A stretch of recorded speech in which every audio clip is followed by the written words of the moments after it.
Olá, boa tarde.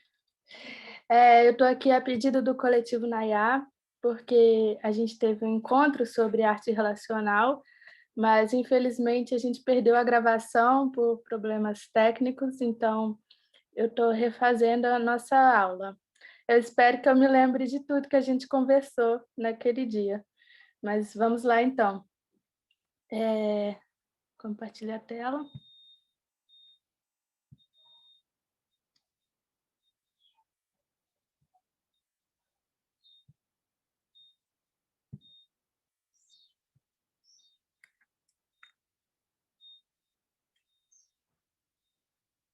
É, Meu nome é Bárbara Bija, eu sou artista visual formada pelo FMG, sou mestra em artes também pelo FMG, arte terapeuta, professora e escritora.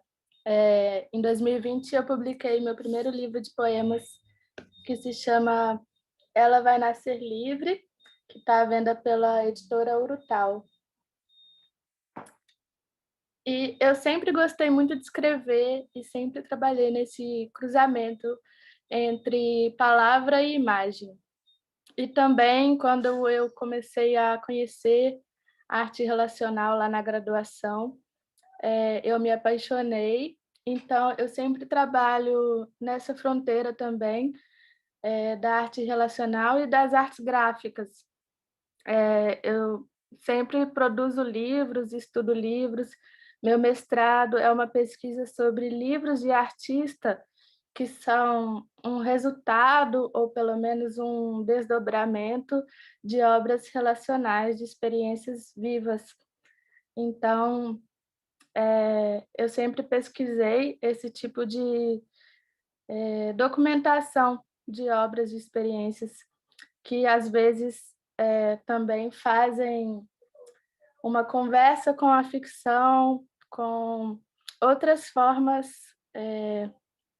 de registro, outras formas de experiência e de desenvolvimento da obra, da experiência primeira, né. Atualmente eu moro em Itatiaia, que é uma comunidade pertencente a Ouro Branco, com cerca de 250 habitantes, e há 2 anos que eu estou vivendo aqui. Então, a arte relacional tem vários nomes, né? Arte situacional, arte processual, arte ambiental. E cada um desses nomes vai abrir uma caixinha. A arte situacional, esse termo, veio lá do movimento situacionista, que foi muito mais do que um movimento artístico, né? Na verdade, é um movimento que transitou muito entre outras áreas do conhecimento humano, como a geografia, a arquitetura, urbanismo, e psicologia. Eles queriam despertar as pessoas, provocando situações afetivas na cidade. Então, eles caminhavam pela cidade com uma técnica que eles chamaram de deriva, e uma forma de se perder realmente, de andar sem rumo, para mapear, através da psicogeografia, esses pontos de situações, né, onde poderiam provocar situações ou viver situações afetivas que despertassem os homens de uma certa alienação. Na verdade, nossos projetos urbanos são pensados até hoje na lógica da sociedade do espetáculo, né, como Debord falava lá já na década de 60.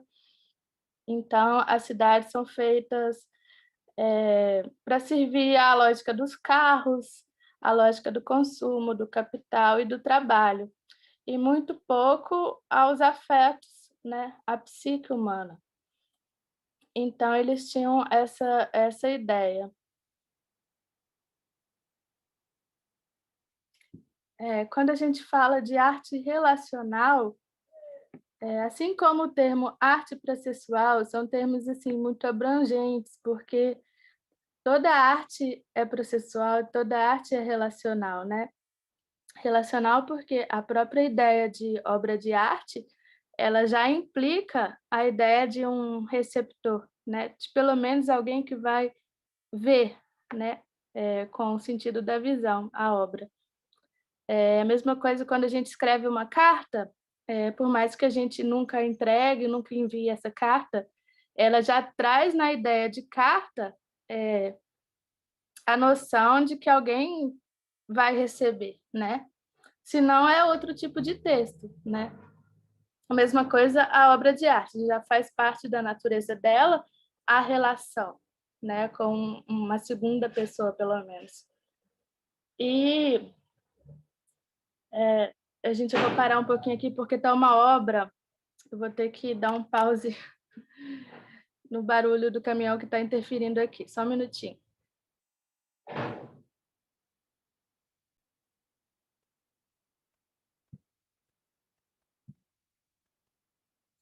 Então, toda obra tem essa natureza relacional, né, mas quando a gente está falando de arte relacional nesse sentido, de arte ambiental, a gente está falando de obras que necessitam da presença do espectador, que na verdade vai ser muito mais um participador da obra, às vezes até um ativador da obra, ou seja, a obra só vai existir, enquanto houver participação, né, e que vão muito além daquele sentido, de espectador, no sentido de visão, né, que explora a visão, que é uma ideia antiga das artes visuais, né, da pintura, da escultura, da fotografia, da gravura, enfim, todas as mídias, né, clássicas, que necessitam muito da visão, mas nem tanto dos outros sentidos. Então, a arte relacional, ela vai explorar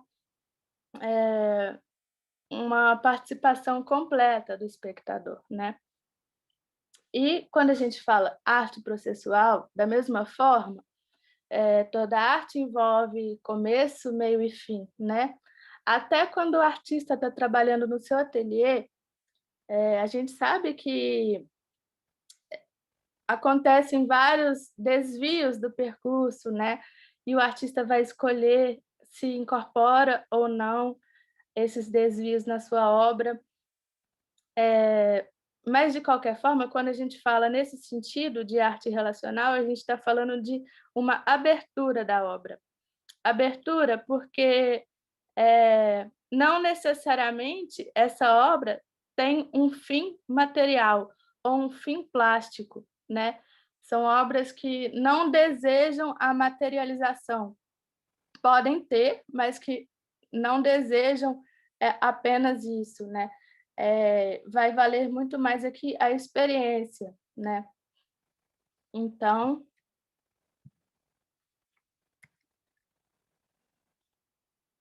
aqui é um trabalho do Paulo Bruschi, "O que é arte? Para que serve?". Esse aqui, eu vestindo um parangolé na galeria para a gente pensar, o parangolé é uma capa, né, para ser vestida, quando ela foi concebida era para ser dançada junto com o batuque, o samba no Morro da Mangueira, e é uma obra que só existe realmente em situação, quando as pessoas estão usando para esse fim, né.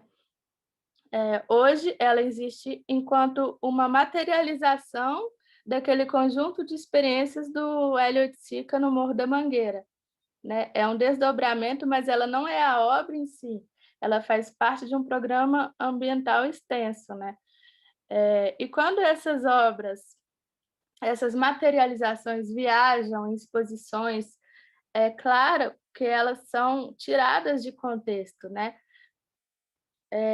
Aqui a gente até vive alguma experiência, por exemplo, essa exposição deixava a gente vestir algumas capas, o que é raro, porque geralmente as exposições dele nem os parangolés estão em vidros, né, em vitrines, mas é claro que a gente tem um tipo de experiência aqui, mas é muito diferente da experiência original, né, porque ninguém vai sair dançando nesse ambiente formal da galeria, sem música, sem o batuque. Então é outro tipo de experiência. Eu só coloquei isso aqui porque a gente tem que ter consciência. O artista, Quando ele materializa parte de sua experiência, ele tem que ter consciência de que aquilo vai se transformar, né? Principalmente quando entra no circuito artístico. Esses artistas se chamam André Severo e Maria Helena Bernardes. É uma dupla que se formou por volta de 2000. Eles são do Rio Grande do Sul e eles fizeram o Coletivo Oreal, que desde 2000, mais ou menos 2001, estão vivendo, eles se chamam de artistas em trânsito. Então, eles trabalham caminhando, viajando e vivendo uma série de situações na paisagem sul do Brasil, e depois eles escolhem compartilhar isso com o mundo através de livros. Eles fizeram uma série de livros que já tem 13 volumes publicados, que se chama Documento Areal. E esses livros, apesar deles serem fisicamente comuns, não tem nada demais, né? São inclusive tiragens baratas, são livros de artista, porque é como os dois escolheram materializar as suas experiências e compartilhar com o mundo, né? Na verdade, vai muito além da documentação. Não são livros assim em forma de diário, por exemplo, onde eles vão relatar o que eles viveram apenas. Tem algumas poucas fotografias, mas tem assim textos que em cada livro acontece de um jeito, né? No meu mestrado eu pesquisei assim, quais são as formas que o artista tem de escrever, né? A gente acha que a única forma de documentar uma experiência é através daquela escrita diário, mas eu descobri que existem inúmeras formas, né, de documentar e de compartilhar experiências, às vezes criando outras. Então, aqui no site do André Severo, andressevero.com/documento-areal, tem os 13 volumes para baixar de graça. Eu recomendo muitíssimo quem quiser conhecer o trabalho deles. Tem vários que são de outros artistas que eles convidam, né, para publicar junto com o documentorial. E esse, especialmente, eu acho maravilhoso, chama Histórias de Península e Praia Grande, porque eles começaram relatando assim algumas passagens de forma não linear na viagem deles, ou seja, não tem uma sequência cronológica da viagem, mas tem algumas passagens que você vai entendendo o que aconteceu nessa viagem, e eles misturam, inclusive, com histórias dos lugares onde eles passavam, histórias que eles foram ouvindo. Então, fizeram um conjunto de narrativas que beira a ficção, e essa fronteira também eu gosto muito de explorar, assim, entre a ficção e a documentação, ou entre a história e as narrativas ficcionais, né, ou a oralidade. Tem um outro também livro que se chama A Estrada que Não Sabe de Nada, também é maravilhoso, eu recomendo. Esse aqui é André Severo, num trabalho que se chama Migração. A história desse trabalho é muito bonita, porque mais ou menos por volta de 2001, a Maria Helena já tinha decidido que ela seria uma artista em trânsito e que ela trabalharia viajando, então ela fechou o ateliê dela. E aí André Severo, ele cava 11 buracos no ateliê dele, retira os sacos de terra e começa a viajar com esses sacos pela paisagem sul. E, se não me engano, ele viaja durante um ano. E por onde ele passa, ele vai trocando as terras de lugar. Então, ele sempre mantém essa medida de 11 sacos, mas trocando as terras. E aí, no final, ele retorna ao ateliê dele com esses 11 sacos, enterra esses sacos, essas terras, nos buracos que ele deixou aberto, apaga as luzes e entrega as chaves. E eu acho isso um gesto muito simbólico, assim, de daqui para frente eu sou um artista em trânsito. Desse trabalho surgiu um livro que se chama Consciência Errante. Esse livro, Consciência Errante, também tem lá no site dele. É até difícil de ler, é um livro muito denso, assim, porque parece que ele está caminhando enquanto escreve. E é um conjunto de reflexões sobre a natureza nômade do homem. E ali André Severo vai reflexionando e vai escrevendo, uma escrita muito espiralada, realmente muito densa. E em momento nenhum do livro ele relata essa experiência. Na verdade, a gente não tem ideia dessa experiência dele até o pós-fácil que foi escrito pela Maria Helena, que se chama Tanto de Areia em Meus Ouvidos. E ali, em um parágrafo, brevemente, ela conta que migração é fruto dessa viagem de um ano, desse deslocamento com os sacos de terra. Durante o livro, assim, tem umas 4 ou 5 fotografias dele escavando, mas a gente não tem nem ideia que faz parte desse trabalho, até ler esse parágrafo. E ali ela fala que enquanto ele caminhava, ele escrevia realmente. Então, o livro é esse conjunto de reflexões da experiência, né? Na verdade, o leitor sente como se fizesse parte ali dessa experiência, mesmo sem saber, né? Porque ele está ali lendo, também caminhando junto e refletindo sobre essa nossa condição nômade. Bom, então, quando a gente fala em arte ambiental, a gente precisa falar de Lygia Clark e Elliot Sica, né? Por mais que na década de 60, a arte conceitual, os happenings, a performance, o grupo Fluxos já tivessem avançado bastante com a estética relacional, essas ideias, né, da arte enquanto experiência, Hélio e Lígia, eles detonam, né, eles levam ao extremo essas ideias, não só em termos de obras, quanto em termos de crítica, de reflexão, porque pelo menos o Hélio escreveu exaustivamente sobre o programa ambiental. Então, aqui a gente tem um objeto relacional da Lígia, que se chama mascarabismo. E a Lígia sempre tinha essa preocupação com o contexto terapêutico da estruturação do self. E, para isso, ela vai usar os sentidos do participador da obra, né? Ela vai explorar o corpo. E Oiticica, muito sob influência de Lígia, começa aos poucos a migrar do projeto do neoconcreto para arquitetura, né? Então ele desenvolve os bilaterais, que são placas de cor-tempo, que ele chamava, ou cor-luz, que já são obras que envolvem um pouco mais dos sentidos do espectador, né? Porque ele já começa a caminhar em volta da obra e ter a sensação da cor, mais do que a visão da cor, né? E aí ele vai para os núcleos e para os bólides, que são caixas sensoriais. E aí o espectador realmente já entra na obra, né? Já participa, até que as suas obras começam a se tornar o próprio espaço arquitetônico, né? Aqui a gente tem a Magic Square, lá no Inhotim,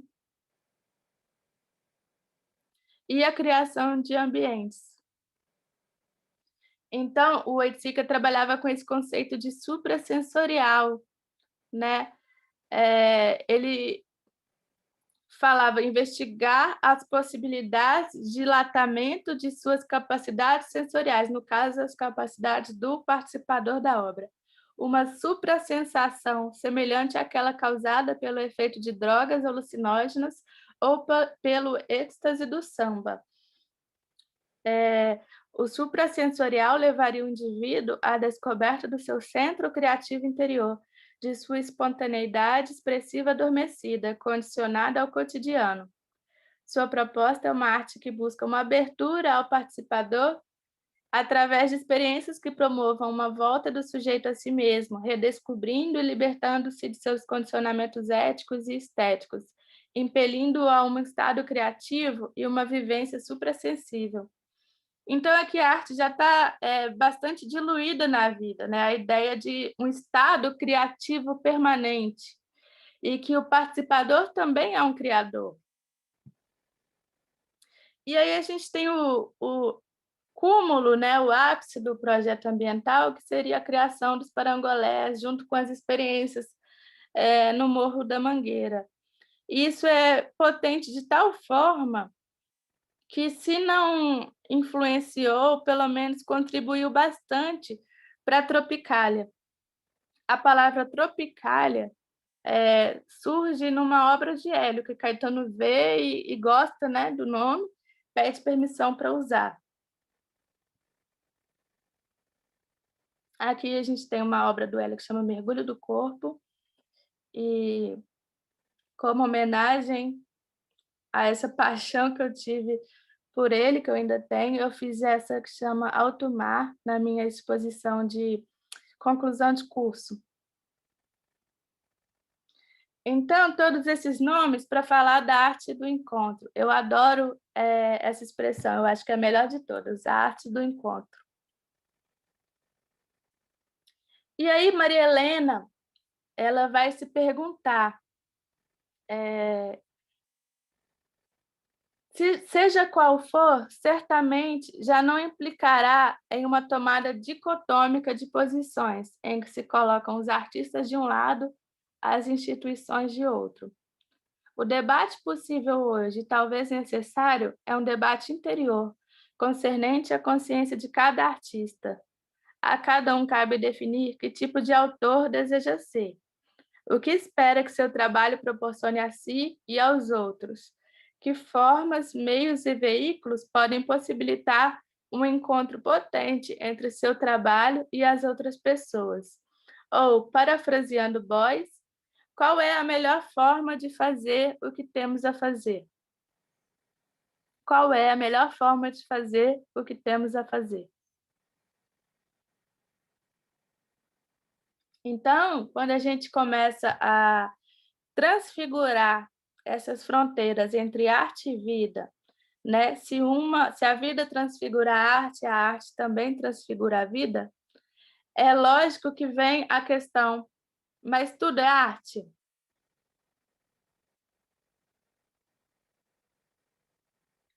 Então, ela vai continuar dizendo que, contudo, ao tocar a realidade, o domínio da arte será vazado por forte estranheza.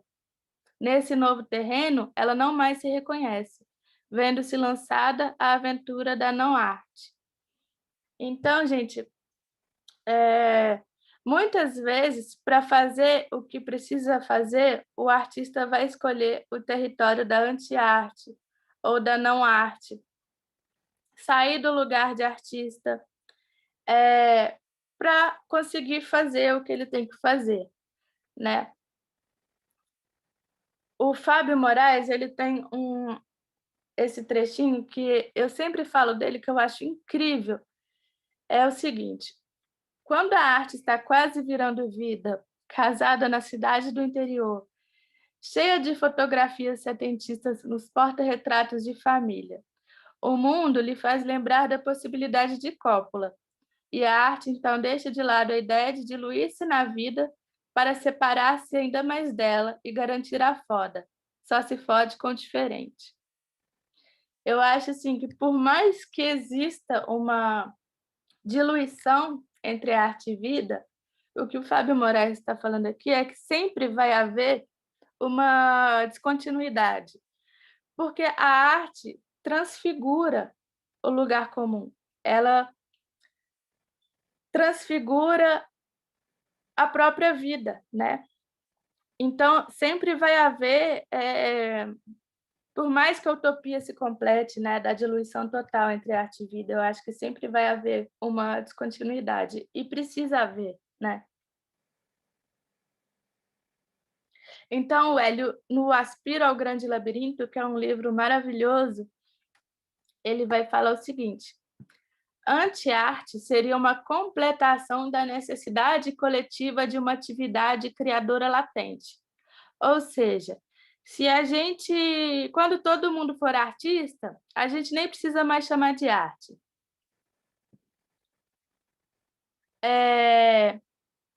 Ficam, portanto, invalidadas as posições metafísica, intelectualista e esteticista. Não há proposição de elevar o espectador a um nível de criação, a uma meta-realidade ou de impor-lhe uma ideia ou um padrão estético, correspondentes àqueles conceitos de arte, mas de dar-lhe uma simples oportunidade de participação, para que ele ache aí algo que queira realizar.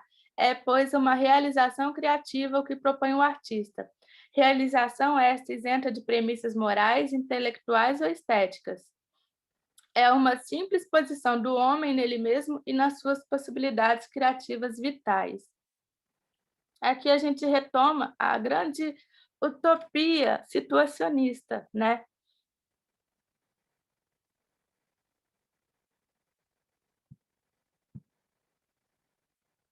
O Capro, que foi um dos fundadores do Happening e do grupo Fluxus, ele sugeria que a gente trocasse a palavra artista por player, jogador, alguém que está ali jogando, brincando.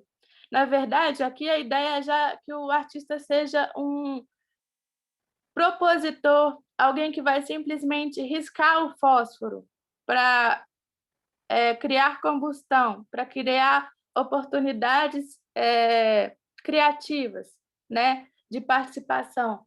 Então, aqui a gente já está falando do artista como um promotor de eventos, né? Às vezes como um educador, um professor, ele pode usar esses nomes, né? E também já estamos falando da diluição da autoria, né?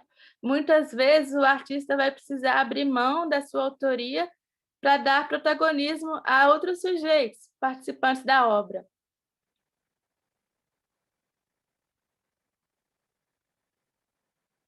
Então, a ideia de Capro é que o artista possa recusar sua posição tradicional enquanto autor-produtor em favor da atuação como mediador interlocutor de outros sujeitos ativos no processo criativo. Nesse sentido, ele aceita ficar numa posição discreta para colocar em evidência o outro, dando-lhe protagonismo e o direito de manusear o instrumento artístico. O Pedro Fiore Arantes, que escreve o prefácio do livro Caderno de Campo, da artista Vânia Medeiros. Inclusive, gente, eu recomendo muitíssimo que vocês conheçam esse trabalho. No site da artista tem o Caderno de Campo para baixar. Vânia Medeiros, é só procurar lá no Google que vocês acham o site dela. E aí ela faz um trabalho belíssimo com trabalhadores da construção civil para devolver o desenho para essas pessoas, né? Porque eles trabalham na obra e o desenho é direito apenas do arquiteto e do engenheiro. E é um trabalho alienado, né? Então, ela paga o salário, o mesmo salário por hora que eles ganham na construção civil para eles desenharem. E eles criam cadernos, ela vai trabalhar com eles nesse caderno de campo, e é um trabalho belíssimo, depois vocês vejam lá. Mas aí no prefácio, o Pedro Fiore Arantes vai falar: no momento em que todos forem desenhadores e imaginadores dos espaços dos cidadãos, organizados em grupos autodeterminados e em diálogo com as demais equipes e ofícios, poderemos dizer que as situações de exploração, alienação e degradação do trabalhador serão definitivamente superadas.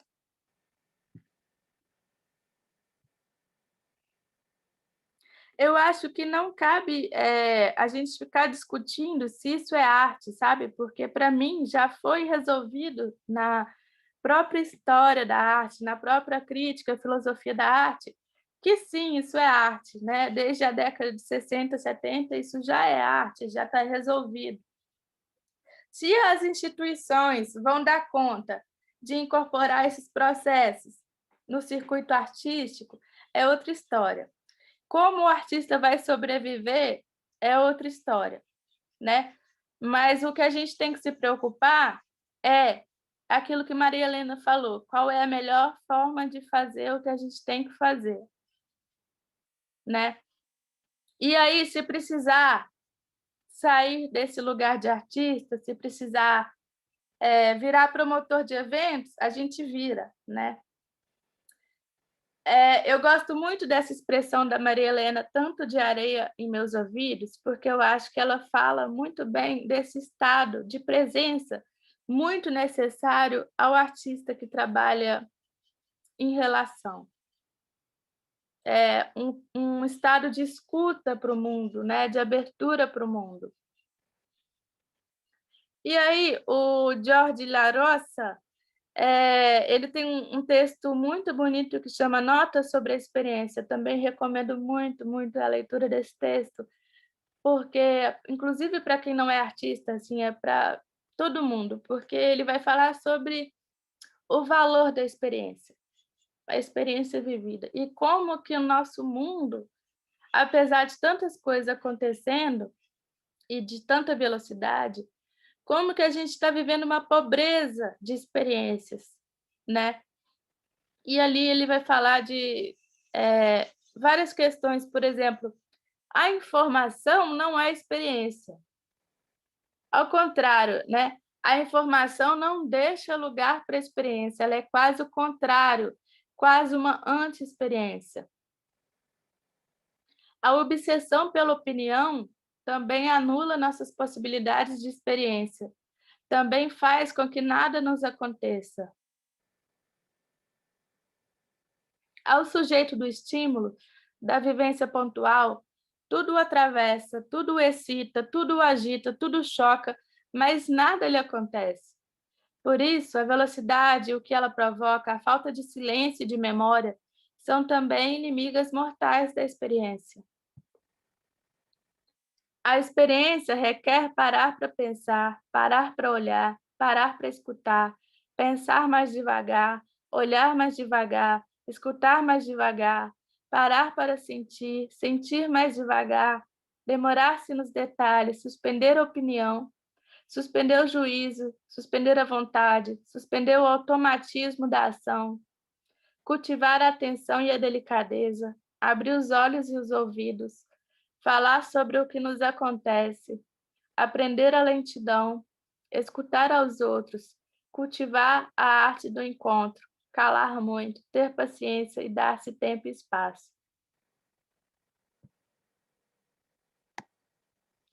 Em qualquer caso, seja como território de passagem, seja como lugar de chegada ou como espaço do acontecer, o sujeito da experiência se define não por sua atividade, mas por sua passividade, por sua receptividade, por sua disponibilidade e sua abertura. Trata-se, porém, de uma passividade anterior à oposição entre ativo e passivo, uma passividade feita de paixão, de padecimento, de paciência, de atenção, como uma receptividade primeira, como uma disponibilidade fundamental, uma abertura essencial.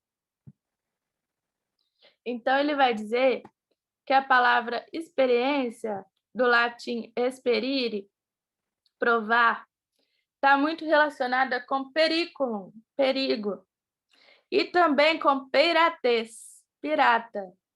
Eu acho muito bonita essa metáfora do artista como alguém que ataca pelas bordas, como um pirata.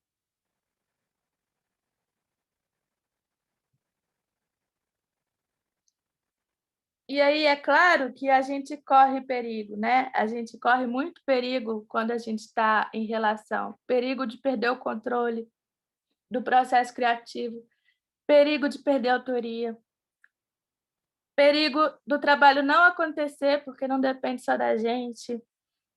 E tem um perigo que a gente tem que tomar muito cuidado, que é o perigo do trabalho extrativista e predatório, até colonialista, né? Quando a gente trabalha com arte relacional, muitas vezes, mesmo com a melhor das intenções, o artista entra nessa lógica extrativista e predatória, às vezes na maioria das vezes, com respaldo da instituição, né? A instituição muitas vezes vai usar uma palavrinha que eu acho muito questionável, que se chama contrapartida, porque já parte do pressuposto de que a gente tem algo que eles, os outros, não têm, né? É uma palavra que vai validar alguns tipos de violência. Então, por exemplo, eu já participei de uma ocupação numa cidade que tinha mais ou menos 150 habitantes, e num fim de semana a instituição convidou 100 artistas para promover essa ocupação na cidade e produzir suas obras lá. Mas chegando lá, a gente viu que os moradores não tinham sido sequer avisados ou consultados sobre isso. E a maioria das obras eram até desrespeitosas com o conjunto de crenças, de valores dos moradores.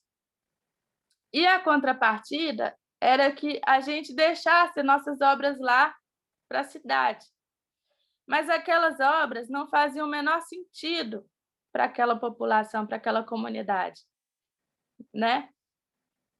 Porque não foi construído um trabalho em contexto, não houve diálogo, não houve situação. Então, depois a gente foi embora e deixou ainda um problemão para aquela comunidade resolver, porque não havia coleta de lixo. E para eles aquelas obras eram isso, eram lixo, né? Então, muitas vezes a gente, na melhor das intenções, quer enfiar arte contemporânea goela abaixo das pessoas. E não é bem assim, né? A gente tem que construir as obras, os processos, as experiências em contexto, né?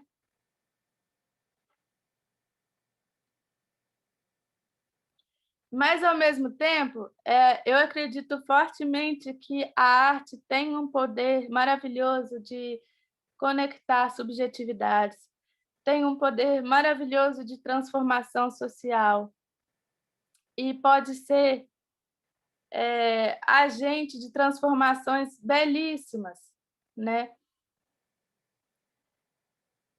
O artista também tem uma carteirinha muito privilegiada de trânsito entre afetividades, entre afetos das pessoas. É interessantíssimo, porque eu falo que o trabalho mais relacional que eu já fiz foi um documentário com a minha família. Porque tem isso, às vezes a gente acha que a arte relacional tem que ser algo muito grandioso, agenciar muitas pessoas e tem que ser tão visceral quanto Hélio de Sica no Morro da Mangueira. E não. Eu acho que, inclusive, quanto mais contextualizada, situada, mais rica e verdadeira é a experiência. Então, esse trabalho que eu fiz, esse documentário resgatando afetos e a história da minha família, eu nem compartilho, porque só faz sentido para minha família mesmo. Mas eu aprendi, assim, existe tipo um pacto social implícito para promover subjetividades. Por exemplo, a minha avó, ela é super tímida. Ela não gosta muito de falar do passado dela. Mas no momento que eu liguei a câmera e ela sabia, né, que a gente estava fazendo esse documentário, ela começou a falar coisas que ela nunca tinha falado para ninguém. E ela é como se ela tivesse sentido um dever para contribuir com esse processo de subjetividade, de criatividade. Então, existe como se fosse uma tarefa comum de todos nós de resgatar esses valores, essa criatividade latente, essa subjetividade. eu acho muito interessante isso, porque o artista realmente tem uma carteirinha privilegiada de trânsito para gerenciar essas situações.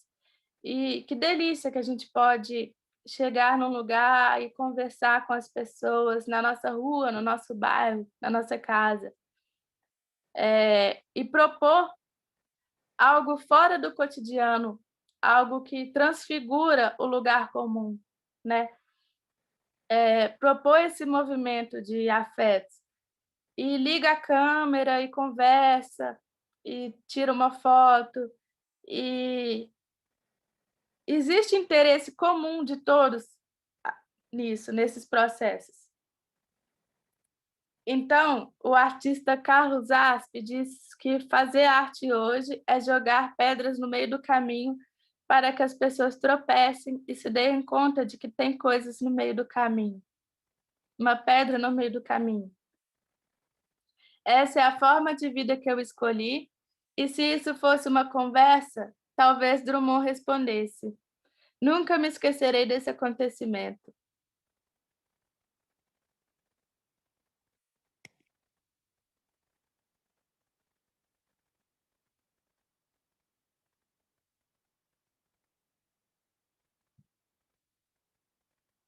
Então, gente, eu vou tomar uma água e volto para contar dos meus trabalhos, 2 trabalhos que eu desenvolvi em relação. Só um minutinho. Então, retomando,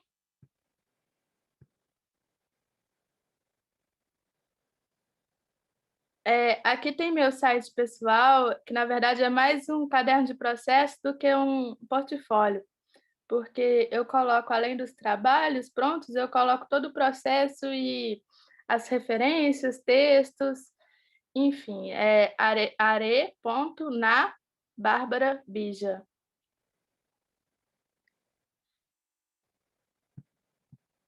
Ah,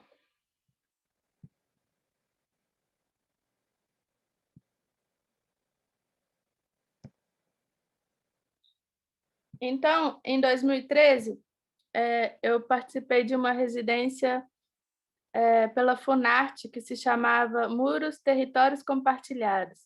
Nessa edição aconteceu lá em Salvador, e a gente passou um mês na cidade, e o objetivo da residência era que o artista propôsse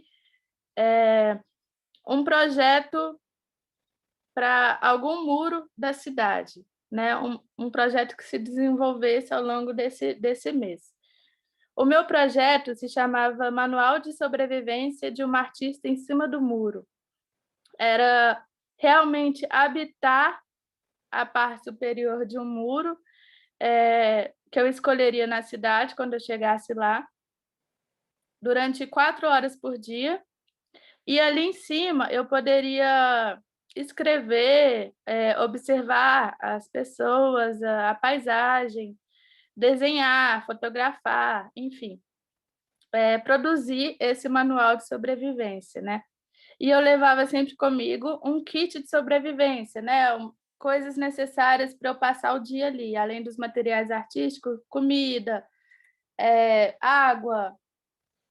Então eu fui montando uma espécie de casa-abrigo em cima desse muro. E eu queria muito investigar a ideia que eu tinha de vertigem, isso sempre me chamou muita atenção. Essa atração que a gente sente quando a gente está numa situação de vertigem, que é, ao mesmo tempo, uma repulsa. E quando eu comecei a caminhar por Salvador procurando esse muro para eu ficar, eu me deparei com esse muro aqui, que era um muro de quebrar maré, então ele avançava cerca de 20 metros dentro do mar, ele tinha uns 2 metros de altura, e ficava na Praia da Ribeira, uma praia de pesca, lá em Salvador. Eu sempre tive uma espécie de atração e repulsa com o mar. Assim, eu ficava muito alterada e muito esquisita, assim, muito estranhada. todas as vezes que eu ia para a praia, assim, eu não me reconhecia. Então eu tinha uma relação, assim, de um certo pavor, ao mesmo tempo que aquela imensidão me atraía muito, me causava realmente um estranhamento, assim, algo desconhecido.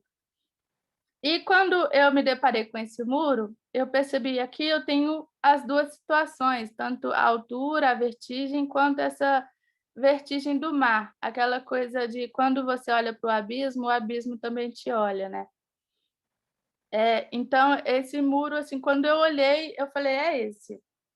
E aí é um muro que pertencia à marinha, eu precisei negociar com eles, eh, e eles não entenderam muito, né, por que que eu queria ficar lá em cima do muro durante 1 mês, mas eles deixaram eu usar, inclusive cederam uma salinha, assim, contígua que tinha na praia, para eu guardar meus materiais, porque eu levava guarda-sol, eu levava uma série de coisas além dos meus materiais, né. Eu fiz essa lata de gesso também para fixar os guarda-sóis, era mais ou menos um guarda-sol a cada 3 dias, porque eles quebravam, era muito vento, muito sol, muita chuva. Então ali eu fui passando, né, vários perrengues e, realmente montando a minha casa-abrigo.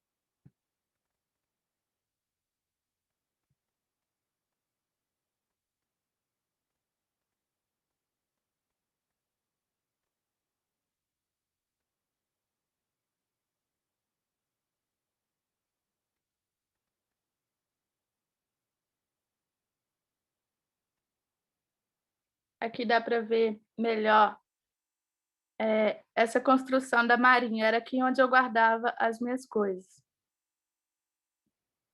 E o muro, no dia que eu conheci, estava tranquilo de subir, né, porque o mar pegava só uma parte dele. Mas na semana seguinte já o mar já tampava o muro. E é uma coisa que mineira eu não contava com isso, né.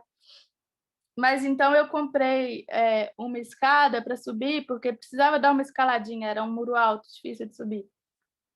E o mar levou a escada, eu tive que sair nadando atrás da escada. E aí foi toda essa relação muito louca com a maré, de descobrir cada dia de um jeito. Tinha dia que estava coberto por algas, essas algas verdinhas. Teve um dia que eu cheguei no muro, tinha um espelho todo quebrado, e eu pendurei esse espelho para ser tipo o meu banheiro. Eu fui realmente fazendo uma casinha no muro. E depois, quando eu relatei esse acontecido para as meninas que moravam lá, na casa onde eu estava ficando, de Salvador, elas me falaram: "Ah, isso é uma oferenda de Iemanjá". E, de alguma forma, isso acabou,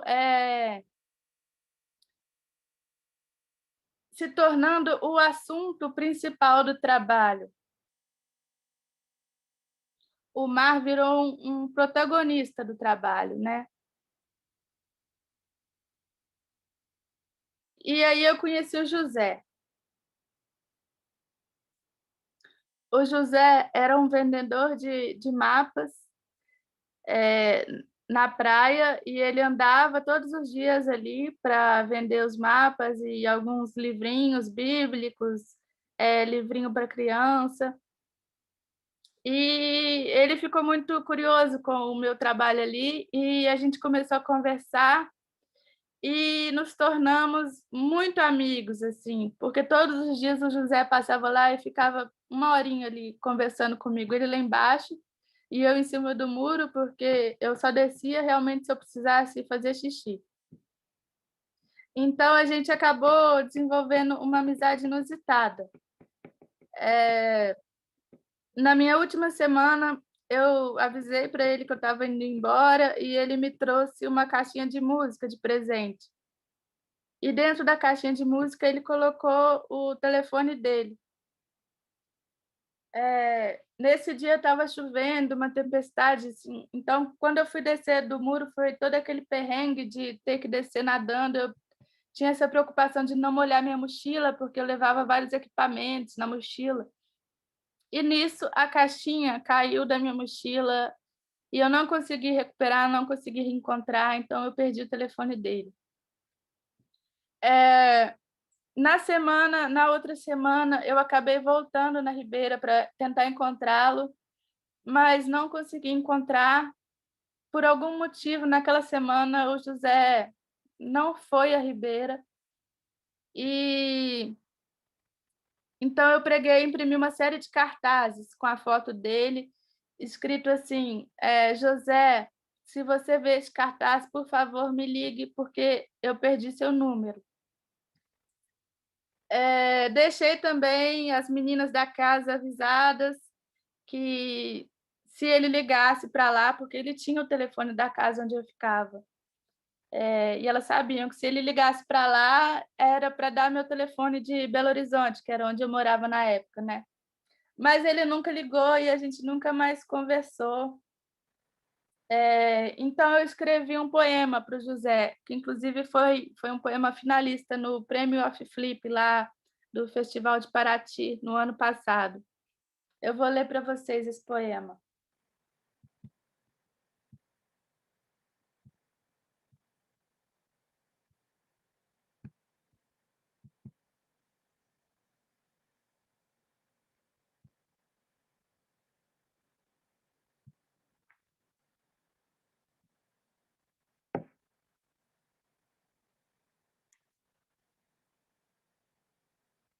Então se chama Desaparecido.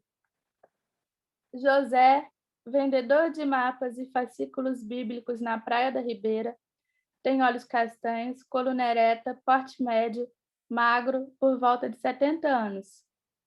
Os turistas não compram, ou talvez comprem por piedade, seus obsoletos sistemas de localização. Mas José não se cansa. Sua maleta preta guarda um tesouro de outros tempos, para ele de valor inestimável. Resoluto, José abre seus catálogos compridos, como um mágico puxando um lenço sem fim do paletó. Estica seu segredo sobre as mesas, onde clientes desinteressados almoçam suas muquecas.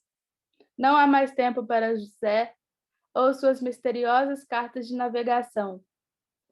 Ele me deu uma caixinha de música com seu telefone dentro, que o mar, indiferente, levou. Depois sumiu. Procurei por ele caminhando pelas ruas da Ribeira, mostrando uma foto sua que tirei em nosso último encontro aos pescadores e comerciantes locais. Você viu este homem? Preguei cartazes nos postes, vendas e bares, com meu endereço em letras grandes. José, por favor, me escreva que o mar levou seu número. Talvez José tenha se perdido para sempre em um de seus mapas. Eu marquei um X vermelho em um deles para registrar a descoberta de uma amizade improvável. José, se você ler esse poema, por favor, me escreva. José, se você ver esse vídeo, por favor, me escreva. Então, quando eu conto essa história, parece mentira, né? Mas foi exatamente como aconteceu. Mas eu gosto muito dessas histórias que, como eu disse, elas atravessam a fronteira, né? Do real, elas partem para a ficção. E é uma forma de documentar experiências. Ficcionalizar também é uma forma de documentar.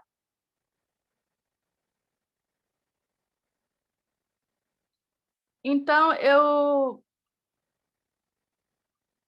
fui produzindo os desenhos, né?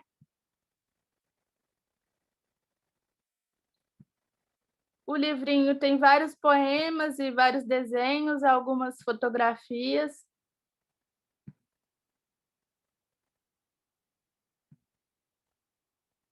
Acabou que o manual de sobrevivência de uma artista em cima do muro se tornou um manual de sobrevivência de uma artista diante do mar. O mar realmente ele se tornou o protagonista do trabalho. Não só nesse, como depois também, na minha vida, em todos os trabalhos que eu faço até hoje, essa questão ainda não foi resolvida. Eu acho que não vai ser tão cedo. Ele está sempre aparecendo, mesmo que eu tente fugir um pouco disso, assim. Na verdade, quanto mais a gente foge, mais aparece, né? Então, eu até a internet está um pouco ruim.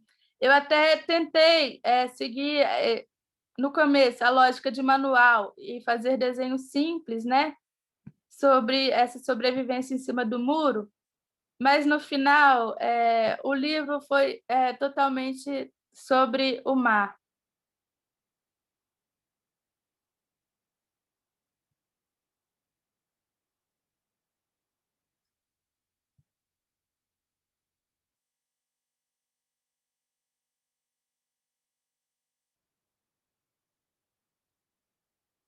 Então, esse livrinho, o Manual de Sobrevivência, lá eu consegui fazer uma tiragem de 30 exemplares apenas, impressos e distribuir em Salvador mesmo.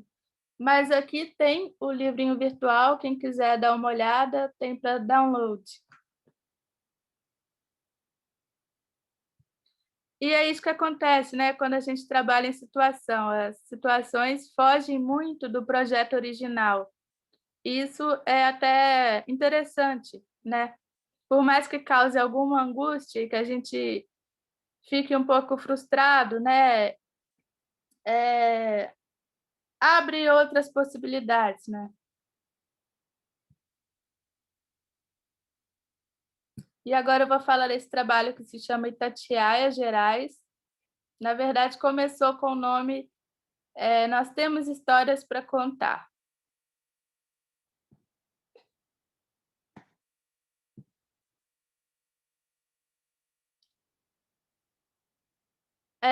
Então, em 2020, eu vou pôr um vídeo aqui, vocês já vão entender esse vídeo, mas é só porque, enquanto eu falo, vocês vão conhecendo Itatiaia.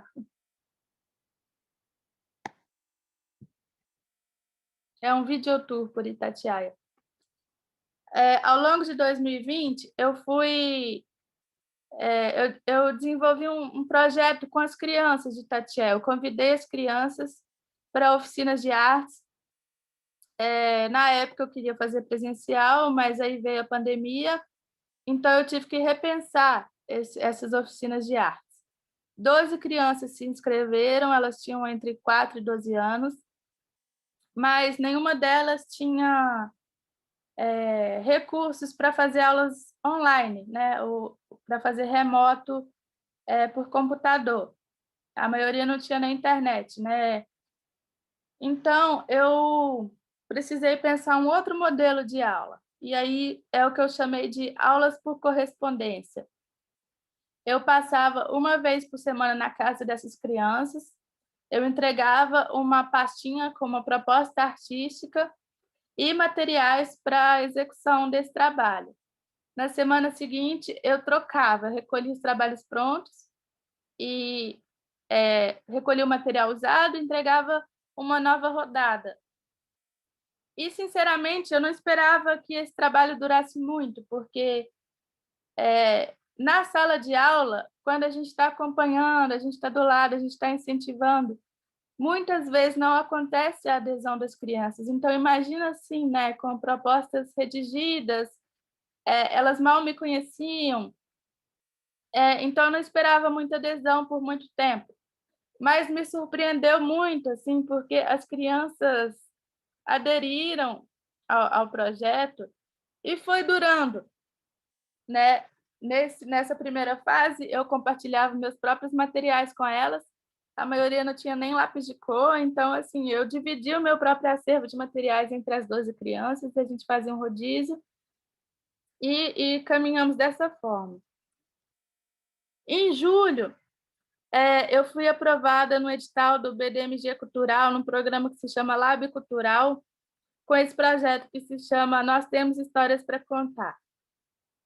A ideia era ouvir histórias. Itatiaia é uma comunidade muito antiga, então as histórias são fantásticas, né? Desde a época da Caca do Ouro, ou antes até. Então, assim, aquelas histórias realmente realismo fantástico. E eu queria ouvir essas histórias, registrar de alguma forma, mas ainda nesse contexto de pandemia, né. Então, aqui vocês estão vendo eu entregando são cartinhas, eu escrevi umas cartinhas e entreguei de porta em porta para todo mundo, dizendo que eu queria produzir um livro com histórias de Itatiaia, e quem quisesse me contar a história, que era para a gente combinar. Eu iria até a casa da pessoa, eu levava um gravador de voz, eu ficava do lado de fora, na varanda, no ambiente externo ou na rua mesmo, e a pessoa lá dentro, eu colocava o microfone do lado dela e a gente ia conversando dessa forma, né. E aí as pessoas, que se interessaram, a gente marcou e eu fui e gravei as histórias. Durante 6 meses eu fiz esse processo, mas continuei, ofereci para as 12 crianças que estavam inscritas no projeto, que elas ilustrassem o livro. Então a gente trabalharia a partir daí, dessa forma. Eu levaria histórias para elas, da mesma forma, semanalmente, nas pastinhas e tal, e elas ilustravam as histórias. Nessa etapa, como a gente já tinha passado por todas as técnicas, desenho de observação, desenho livre, pintura, gravura, colagem, frotagem, elas já estavam com um vocabulário bem rico de materiais e técnicas, e com a verba de materiais desse edital, foi possível comprar um conjunto de materiais para elas. Então, lápis de cor, canetinha, giz pastel oleoso, tinta, rolinho, pincel, papel. Eu distribuí, coloquei nesses saquinhos, a minha mãe é costureira, então ela fez os saquinhos com os nomes, e a gente entregou esses materiais, são delas até hoje. E aí eu já deixava mais livre, eu não fazia uma proposta de técnica, eu entregava, uma história que eu tinha ouvido naquela semana, ou então um cenário, um personagem icônico, tipo a Mula Sem Cabeça, ou a Noiva do Rio, ou então um modo de vida, tipo as brincadeiras antigas que as pessoas narravam, as festas, as coroações. Enfim, eu entregava algum fragmento para que elas construíssem, confabulassem também as próprias histórias, em cima daquilo que elas estavam ouvindo. Então, toda semana eu comecei a colocar aqui as transcrições, né, do que as pessoas me contavam, fragmentos das histórias, e as ilustrações eu ia recolhendo, escaneando e colocando aqui, bem caderno de processo mesmo. Aqui tem até o link para o caderno de campo, gente, da Vânia Medeiros, que eu falei, porque foi uma referência. E aí meu desafio era juntar essas histórias num livro. Eu queria criar uma história única. A minha ideia inicial era essa, uma história única que unisse todas essas histórias. Então eu fiz um diagrama, comecei a colocar post-its, cada cor, era um tipo de cenário, ou um tipo de personagem, ou um tipo de experiência. Então, por exemplo, plantar café é uma experiência. E aí eu fui mapeando as coisas em comum e ligando essas histórias. Então, por exemplo, o cavalo que aparece em uma história e se transforma em cupinzeiro é o mesmo cavalo que vira mula sem cabeça. E aí eu fui ligando, assim, a mulher que foi morta pela mão do marido e a mulher que aparece chorando no rio com o vestido de noiva é a mesma mulher. Eu fui ligando essas histórias para criar uma narrativa, né.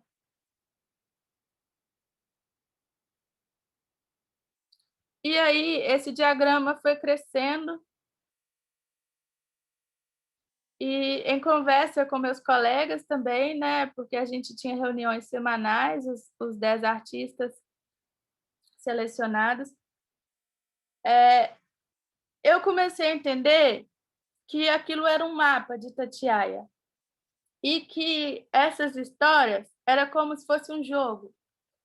Então, eu criei um livro que o leitor caminhava por Itatiaia escolhendo o percurso narrativo. Então, por exemplo, você entra na igreja, você pode seguir a Rota da Esmeralda para saber a história de amor entre Esmeralda e Isabeleza, ou você pode seguir a Rota do Ouro para saber o que aconteceu com Santo Antônio vivo, que eles falam que o Santo Antônio aqui realmente era vivo. E então o leitor vai construindo o percurso narrativo à medida que caminha pelo mapa de Itatiaia, né? E experiencia essas histórias. E isso acho que foi uma solução interessante, porque eu tinha muito medo dessa história única, dela promover apagamentos. Eu queria usar todas as histórias que eu ouvia. Então, esse jogo foi literalmente a solução assim daquele ditado: quem conta um conto aumenta o ponto. Então, a criação de várias histórias e que o leitor também tem essa possibilidade de jogar com essas histórias, me pareceu uma solução mais aberta e generosa para o trabalho.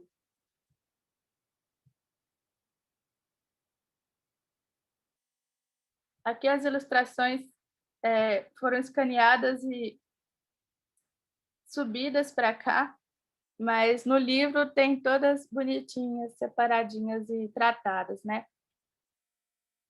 Aqui tem o blog do projeto, que durou 6 meses.